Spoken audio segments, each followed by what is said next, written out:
Explica pra gente o que é o autismo e o que é esse tal do TEA, que é transtorno do espectro autista, né? Por favor. É a mesma coisa, na verdade. Autismo, transtorno do espectro do autismo é a mesma coisa. O termo mais adequado hoje é transtorno do espectro do autismo.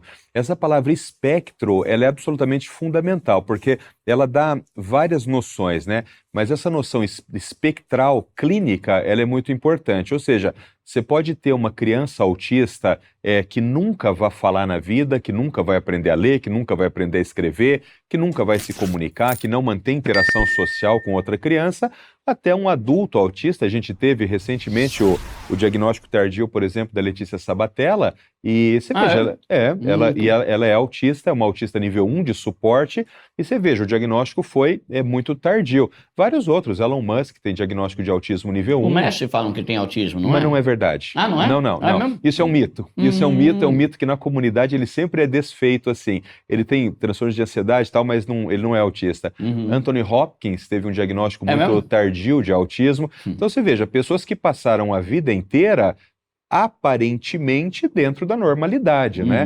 Então, e isso é autismo, e uma criança muito grave também pode ter autismo. Então, uma das características espectrais do transtorno é exatamente essa, de você ter pessoas com transtornos muito diferentes dentro do transtorno do espectro do autismo. Tá. O autismo, basicamente, ele é um transtorno do neurodesenvolvimento. O que significa isso? Ele é um transtorno que ele nasce com o indivíduo e ele vai morrer com o indivíduo. Então, quando a gente usa o termo transtorno do neurodesenvolvimento, o que a gente está dizendo é que a pessoa ela é autista já no começo da vida e aquelas manifestações, elas se instalam muito precocemente.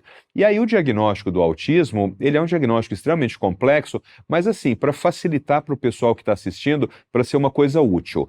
Mais de 97% dos diagnósticos de autismo em criança pequena, abaixo de 2, 3 anos da idade, a mãe levou a criança para avaliação com o médico não pensando em autismo, ela levou por atraso da fala.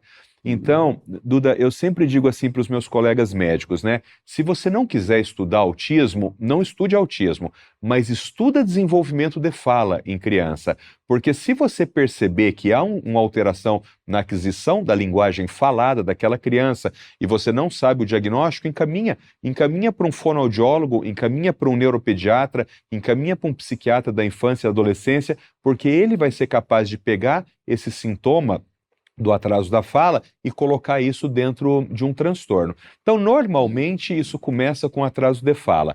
A segunda coisa que as famílias referem muito também é que a criança ela não responde quando chamada, né? Por que não responde quando chamada? Se você pensar, por exemplo, eu estou olhando para lá e você fala Paulo, eu faço assim, na hora. Na hora. Ou seja, agora imagina assim, que eu estou olhando para lá, Paulo. e aí eu fico para cá, assim, ó. Por quê? Porque eu tenho alienação do comportamento, ou seja, o meu comportamento ele não está sofrendo controle do seu comportamento vocal.